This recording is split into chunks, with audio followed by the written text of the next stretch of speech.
All right. Hello, folks. Thanks for joining us today for our virtual program. We're just a few minutes ahead, so we're just going to let some folks trickle in and join as they do. If you have joined us for a virtual program before, welcome back. Thanks for joining us again. Here at the Open Space Authority, we try to have at least one virtual program a month, usually on the first Friday of every month. And if you happen to have to peel out early or want to share this program with someone you think would enjoy it, this program will be recorded and posted on the Open Space Authority YouTube channel probably early next week. So it'll be there and available for you to enjoy then. If you folks are here for the first time, my name is Michelle Garcia, and I am the Educational Program Coordinator here at the Santa Clara Valley Open Space Authority.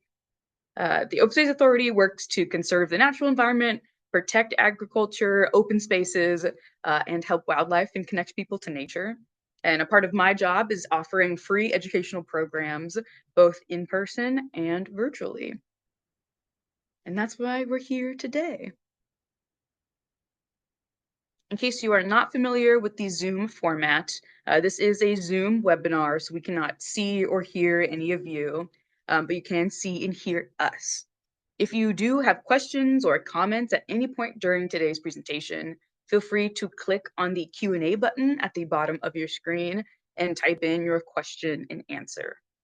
In fact, since you all are here a little early, why don't you open up that Q&A feature and let us know where you are watching today's program from. If you're like me, I am joining us from San Jose. Where are you guys joining from?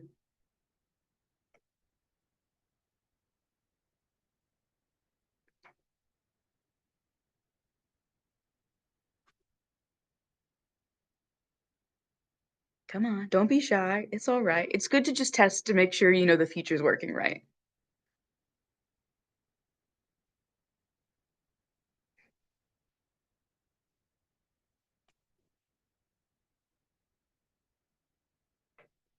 Mhm. That's okay. You don't have to share if you don't want to. All right, it's officially 12 o'clock. Oh, okay, we got some people coming in. Nice. Oh, nice. We have some of our Open Space Authority volunteers joining in. Thanks to you all for supporting. Got one person from San Jose, one person from Morgan Hill. Very cool.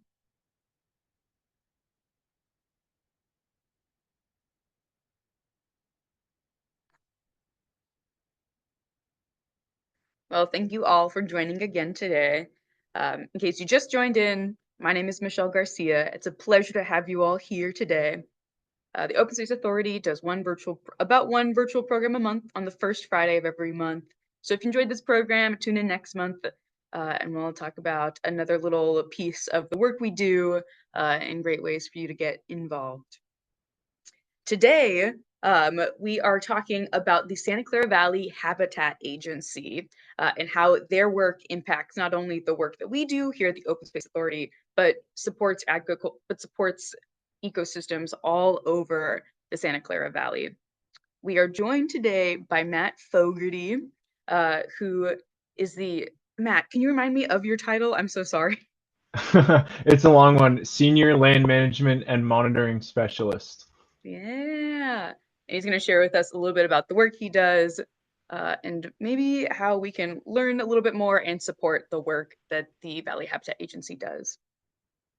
Matt, you ready to jump on in and share what you got today? Yes, absolutely. Thanks for the Perfect. introduction. I appreciate Yeah. it. And then just, Yeah, and if sorry, one last reminder for folks who are jumping in a little late. If you have any questions or comments as we do the program, feel free to open up that Q&A button and put them in as we go. We will answer all questions at the very end and maybe have some sprinkled in as we go. All right, take it away. sweet. All right, so I'll start by just introducing myself in a little bit more detail. As Michelle mentioned, I'm the Senior Land Management and Monitoring Specialist with the Santa Clara Valley Habitat Agency. I started here last January, so it's been almost a year and a half. I'm a lifelong resident of Santa Clara County. I grew up in Palo Alto and did not venture very far for college, just down the road at Santa Clara University. And then since then, I've had a few stints in environmental consulting and natural resource management with a larger company. And I hold a ISA certification as an arborist. I'm an FAA certified drone pilot, and I have a recovery permit for California red-legged frog. And I'm also approved through the habitat plan to handle and survey for many of our other covered species, and I'll get into that a little bit more later. So today I'll give a brief intro to the habitat plan, and then talk about our conservation strategy and how we implement that at a large scale, and then go into a little bit of detail on how we steward and monitor the reserve system. So yeah, and please chime in with any questions as I embark on this presentation. So the habitat plan is a habitat conservation plan and a natural community conservation plan, also referred to as an NCCP. And basically what it does, it provides mitigation for impacts to covered species and sensitive natural communities for a 50-year permit term. And it also, the kind of conservation effort expands beyond that 50-year permit term. And the one important thing to note here is that the NCCP designation actually holds us to a higher threshold than the HCP designation. So we're not only responsible for mitigating impacts to covered species, but also facilitating their recovery. So the Santa Clara Valley Habitat Agency, where I work, is the entity that implements this habitat plan. And it's a joint powers authority composed of the County of Santa Clara, City of San Jose, City of Morgan Hill, City of Gilroy, Valley Water, and VTA. And we've been around since 2013. So before I jump in a little deeper, I figured it'd be fun to quiz everyone on our covered species. So I'll start with plants and give everyone a second, and it'd be fun if you could post in the Q&A or chat what you think each of these species is. And then I'll give you answers, and I've got another page with wildlife on it.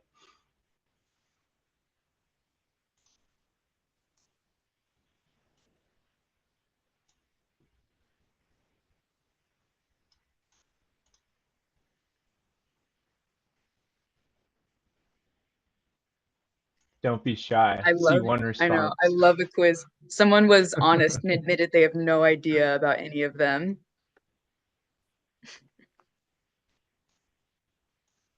Come on, folks, you can do this.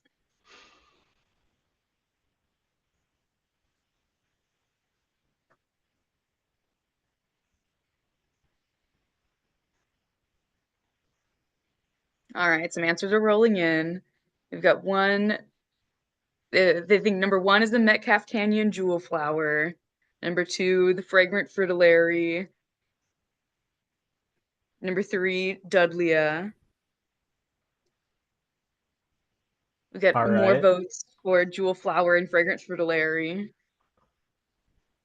And for Dudleya. No one guessed number four yet, though. Number 4 is a tricky one. I know, I don't even know what that is. So I'll give you all the answers. Number 1, technically it's the most beautiful jewel flower because it has that pink purple sepal color. But we did do a study on Coyote Ridge that said essentially there's a gradient in sepal color, and what we should be going for is preserving just the whole genetic gradient.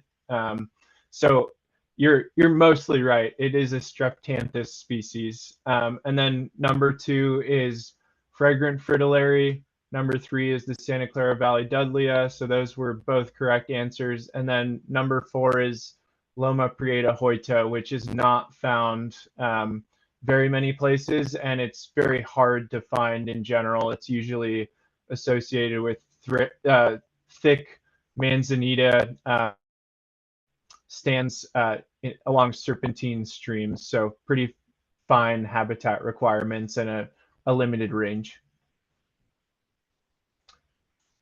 And then I'll go to the next quiz page. These I would hope are a little easier for folks to get because they're some of our most charismatic species. But yeah, please throw your answers in the chat.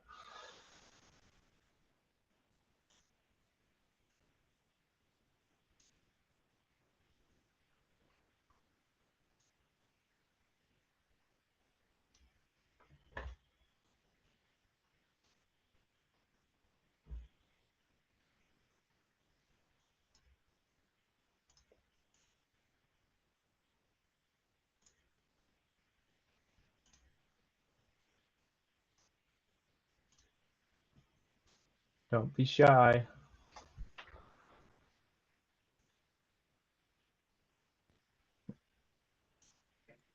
It takes a second, but they always come in. Okay, here's some guesses.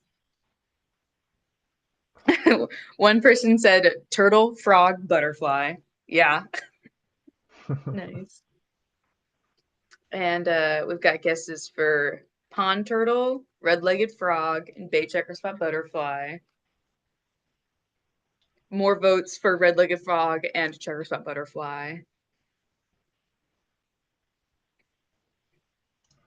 Excellent. It sounds like we have some experts on the call. Yes, number 5 is a pond turtle. In this case, it's a southwestern pond turtle at a property we just acquired. There's a bit of range overlap between the two subspecies in Santa Clara County, which we're hoping to study further in the coming years, as this species is likely to be listed under the Federal Endangered Species Act. Number 6 is a California red-legged frog, and then number 7 is a bay checker spot butterfly, which is really only found in southern Santa Clara County, although there's been some reintroduction efforts up north at Edgewood Preserve and San Bruno Mountain. All right, so that was a kind of a brief intro to a handful of our covered species, but the habitat plan does currently cover 18 species, invertebrates, amphibians and reptiles, birds, mammals, and several plants. So I've got the full list here. And then we are also in the process of amending the habitat plan to include several additional species that are likely or possibly going to be listed in the next few years. So those include western monarch, Crotch's bumblebee, Swainson's hawk, loggerhead shrike, American badger, central coast mountain lion, Hall's bush mallow, and woodland woolly threads. And these are all species that are known to occur throughout the habitat plan area. So the core tenet of the habitat plan's conservation strategy is to create an approximately 46,000 acre reserve system, and that consists of about 33,000 acres of newly acquired land from willing sellers, and then it also includes just incorporating another 13,000 acres of existing open space to enhance long-term management. So the idea is that this reserve system includes private land that we acquire and set aside for conservation, but also that we enroll existing parks into our reserve system and record conservation easements over them and do restoration and monitoring projects that otherwise our partners might not be able to undertake.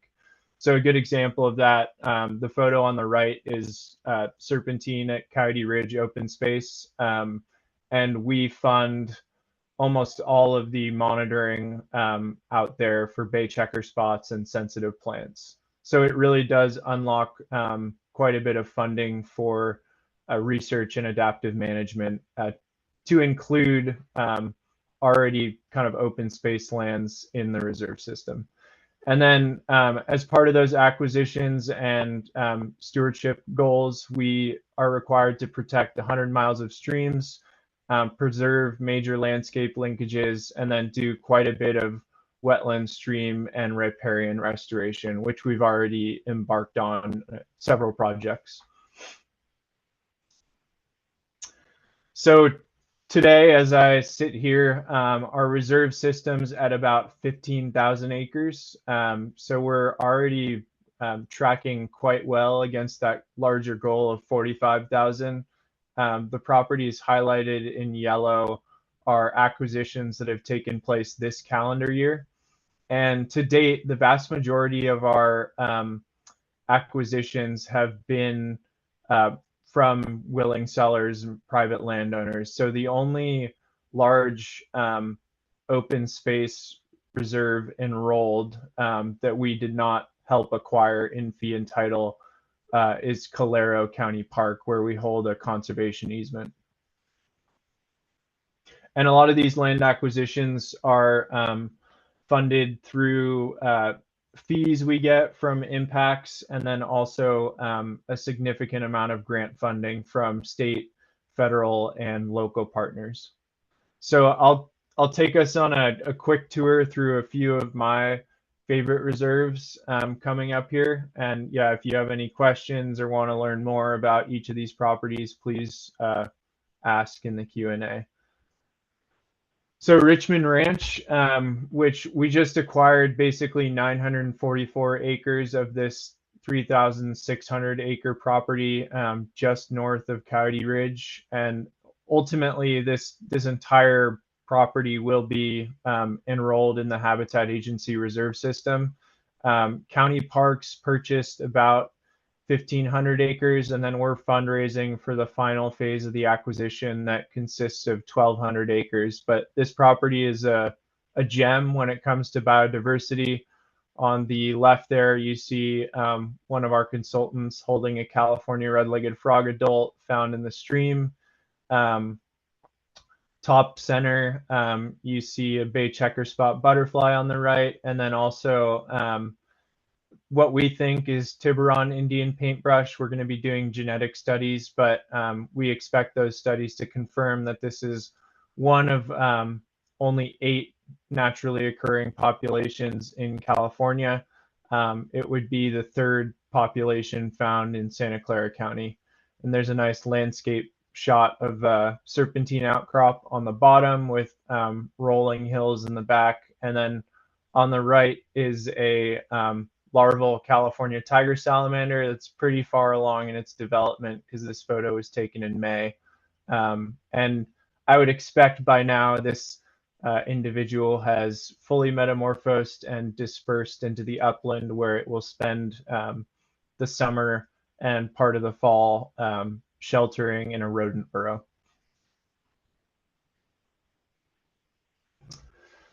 And another really nice, exciting acquisition we just undertook is we purchased just over 1,900 acres from Post in between Chesbrough Reservoir and Morgan Hill.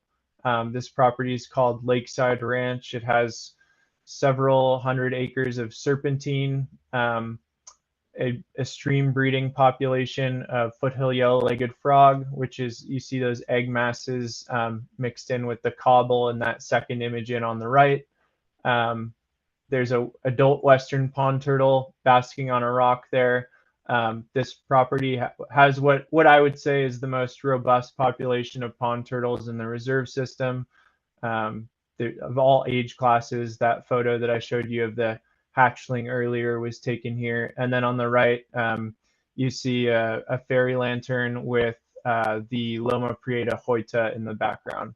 So a lot of really neat ecosystems present at this preserve, and hence a lot of our covered species as well. We've also recently acquired just over 1,700 acres on Pacheco Pass, predominantly for wildlife connectivity. So we're currently studying elk and mountain lion movement to inform where wildlife crossing will go.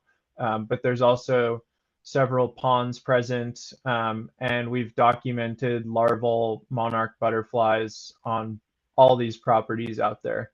So this is a really exciting kind of block of contiguous land that we are working to acquire and protect in the Pacheco Pass area. And then another area that we like to highlight is Baird, Davidson, and Tilton reserves. So altogether, these properties adjoin each other and also are neighboring that lakeside property I mentioned earlier. So this represents about 2,700 acres of contiguous habitat, save a few roads that go through the properties. And some of the highest quality serpentine grasslands that we have in the reserve system. So just a few landscape level shots of the serpentine in bloom at the top there, and you can see a handful of Santa Clara Valley Dudley on that rock if you really zoom in. And then lastly, the last reserve I'm going to highlight is Mauna-Yakima Coyote Ridge Open Space. So this one just opened to the public last year. And if you haven't been out there, I strongly recommend making a trip, especially in the spring months when the wildflowers are blooming. Up there, we have, I would say, almost all of our covered species, except for a few. And then a really exciting finding from this spring when we were doing monitoring is that we found some red-legged frog breeding in one of the ponds where there was no breeding last year. So that photo in the middle there is a larval red-legged frog in my hand at that pond being measured.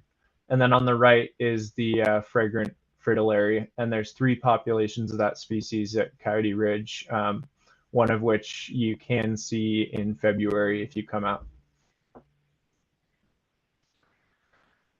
So another important requirement of the habitat plan is to do restoration and creation throughout the reserve system. So we do habitat restoration both on lands that we've acquired in fee and title, and then also open space lands that have been enrolled in the reserve system. So we just wrapped up our largest restoration project to date, and we're moving into the monitoring and adaptive management phase. And this is the Pacheco Creek Riparian Restoration Project. So on the bottom, you can see some of the newly constructed stream channels coming off Pacheco Creek. And those are designed to be inundated during high flow events and restore what historically would have been a larger sycamore alluvial woodland. And then in the top right is one of those newly constructed channels full of water and flowing after a storm event this past winter. And the top left is a post-assisted log jam. So these are important habitat features that get placed in those stream systems, create a little bit of habitat diversity for amphibians and fish.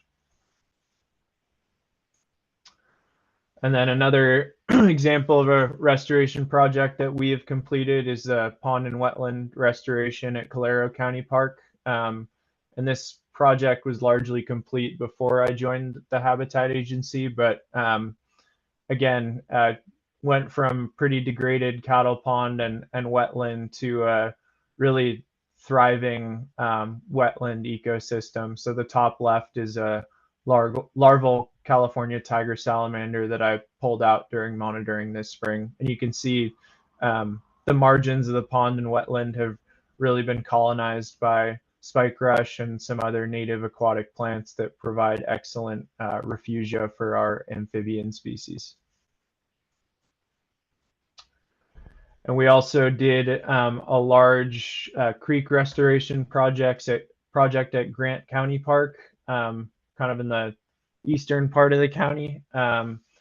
And this restored a significant amount of intermittent stream channel on San Felipe Creek and also created 5 ponds. I was out there this spring doing some of the hurt monitoring for the project and saw several adult red-legged frogs. So that photo in the top left is one I took this spring, and also several western pond turtles, as you can see in the top right. And in addition to restoration, we're also working to improve and protect important linkages for wildlife connectivity. So my colleague Julie King is overseeing a larger grant-funded project that is GPS collaring mountain lions and studying their movement along Pacheco Pass to inform where we ultimately will place a wildlife overcrossing. So the photo on the left is one of the first conceptual renderings that's come out of that effort. And the photo on the right is a wildlife biologist with the UC Davis Wildlife Health Center installing one of those GPS collars on a female mountain lion. And then I've got a fun video to share here as well. Let me hit play. Should be loading.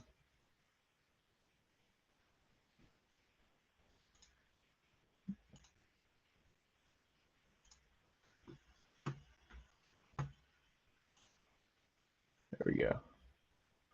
So this is one of those collared female mountain lions, and she has several kittens with her. This video was recorded in March of this year.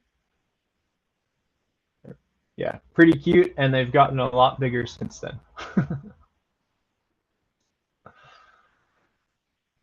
And then lastly, when it relates to the conservation strategy, is that we're always monitoring and adaptively managing these ecosystems to ensure that our covered species populations remain stable and or improving. So there's a lot that goes into that on a day-to-day basis, and that's where I spend the most of my time involved in the conservation strategy. And so monitoring and adaptive management, it continues beyond the permit term. So throughout the permit term, the Habitat Agency is building up a $90 to $100 million endowment that basically will fund stewardship activities in perpetuity. So as I kind of alluded to earlier, that's a significant amount of funding that's going into these lands to ensure that the habitat quality remains good for generations to come.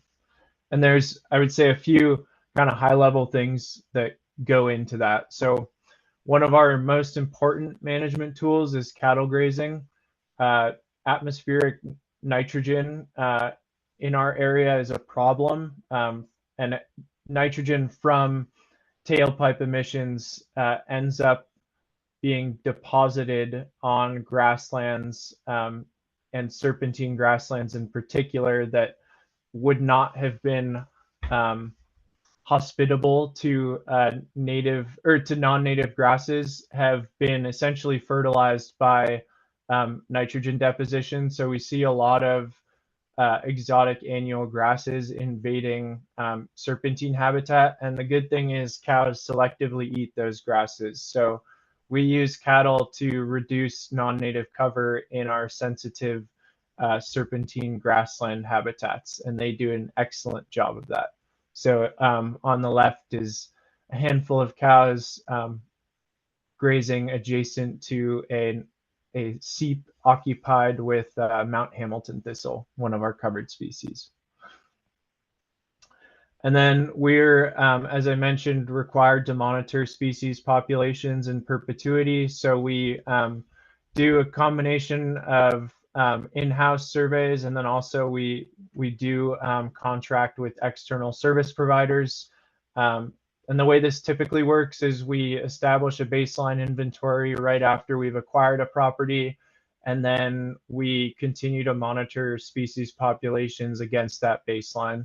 So on the left is a biologist with Creekside Science setting up a baseline plot for Mount Hamilton thistle and a seep at Coyote Ridge. The middle photo is me measuring a larval red-legged frog at Coyote Ridge this past year. And then the photo on the right is two folks seining a pond at the newly acquired Richmond Ranch. So the way that works is they essentially drag this minnow seine through the middle of the pond and catch larval amphibians.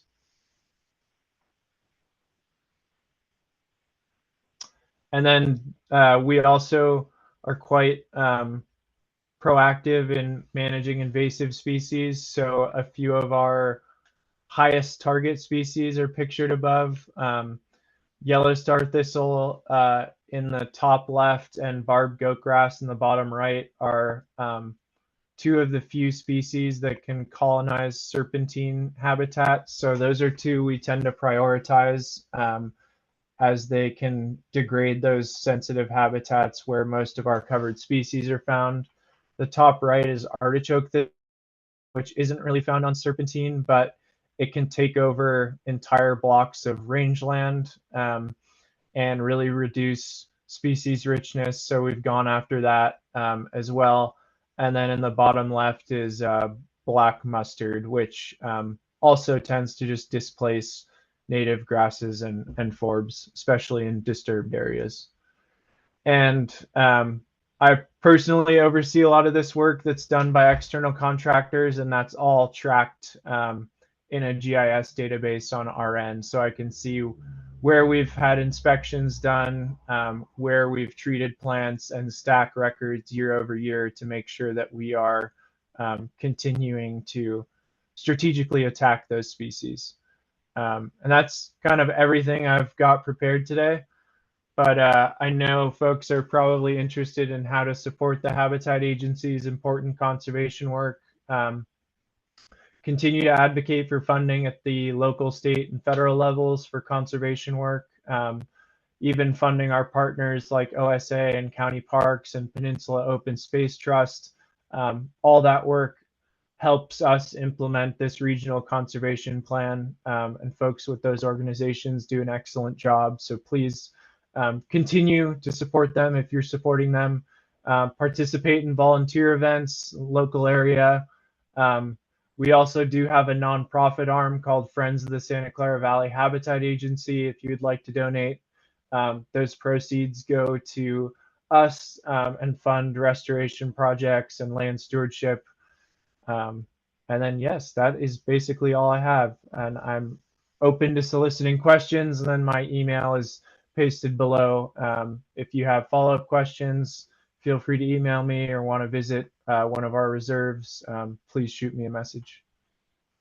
Yeah, awesome. Thank you so much. We've got a couple minutes for some questions. Um, this is a question sent in kind of towards the beginning of the program when you were going over the quiz. How do you tell the difference between a red-legged frog as opposed to a yellow-legged frog, and specifically the image you showed at the beginning with the quiz?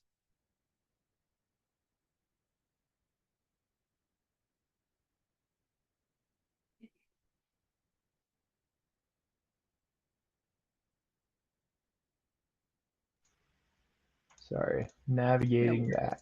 I know. So, Okay. yeah, it's, I don't have a photo of the ventral surface, but if you Mhm. flipped this individual over, the legs would be quite red. And I would say that's one of the easiest ways to distinguish is you capture an individual and notice, their underside is either red or yellow, hence their names. And then on red-legged frogs, they tend to have some black masking around the eyes. And the other telltale sign for just identifying red-legged frogs from other invasive frogs is their pronounced ridge on the dorsal surface of their body.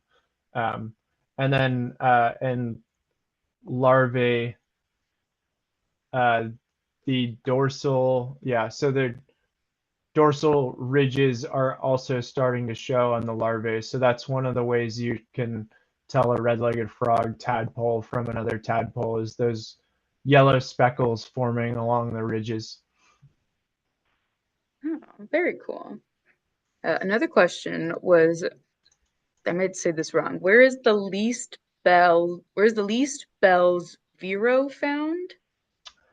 So this species is, it has been found in a couple of locations in Santa Clara County, but kind of like San Joaquin kit fox, it's not known to occur. Like there aren't, I would say, there aren't any documented contemporary occurrences, at least like on the properties we manage. Um, and this species is covered just because it has the potential to occur in riparian forests within the plan area, and so it's part of our conservation strategy. But typically, it's found further south in riparian areas. Cool. And then there was another question about the Tiburon paintbrush. They said they thought it was yellow, whereas in the photo it looked more like a red orange. Is that just a different color variation, or? Yeah, it varies. It can be more of a yellow, or it can be more of an orange color as well. Good. Another question is, how do you measure process of your goals, as in iOS 9,000 terms? I don't know. I'd answer that however you'd like. Yeah, so there's pretty clear metrics spelled out in the habitat plan in terms of land acquisition and restoration, and the wildlife agencies technically oversee our compliance with the permits. So we're always tracking basically how many acres of land and certain natural communities we've protected to date against the goals that are laid out in the habitat plan. And then there's also species specific biological goals and objectives for occupancy, population sizes, etc. So that the metrics for successful implementation of the plan are actually pretty rigid, Yeah. and they can be quantifiably measured pretty easily. Uh, One of the last questions is, where was that the video of the mountain lions? Where was that taken? So that specific video was Cañada de los Osos Ecological Reserve, which is just north of Pacheco Pass Highway.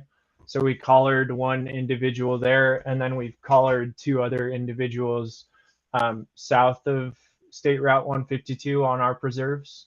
But yeah, we're actively camera trapping, so taking camera photos of lions and then hopefully capturing them and putting GPS collars on them throughout the Pacheco Pass area.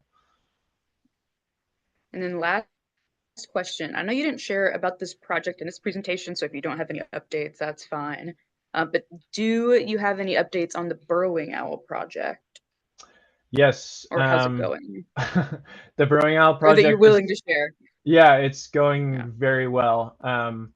If you go to our website and look at, I think one of our last few public board meetings, there was a presentation given by the folks who are running that program, Talon Research Group. But the preliminary results of reintroduction throughout Santa Clara Valley is looking really promising thus far. That's awesome. All right. Any final thoughts or things you'd like to share? Those are all the questions we've got so far. Um, I would just say, one of the unique parts of working in this area is how much public support we have. So keep fighting the good fight, and we appreciate all that the public does to support meaningful environmental work. yeah, thank you all for supporting our agencies, and even attending programs like this does a lot to help support us, and then also just spread the word about the work that we do. So thank you all for attending. Like I mentioned earlier, we do free virtual programs about once a month. So join us next Friday, or the not next Friday, the first Friday in July, and we'll have another program. And if you would like to watch the recording of this program, it will be posted on the Open Space Authority YouTube channel probably early next week. So thank you all so much. Thank you, Matt, for joining us today and presenting. That was awesome. I loved Thanks. the visuals you shared. Those are amazing photos. My And pleasure. yeah. Thank you all, and I hope to see you out on the trails sometime soon. Bye, Great. everyone.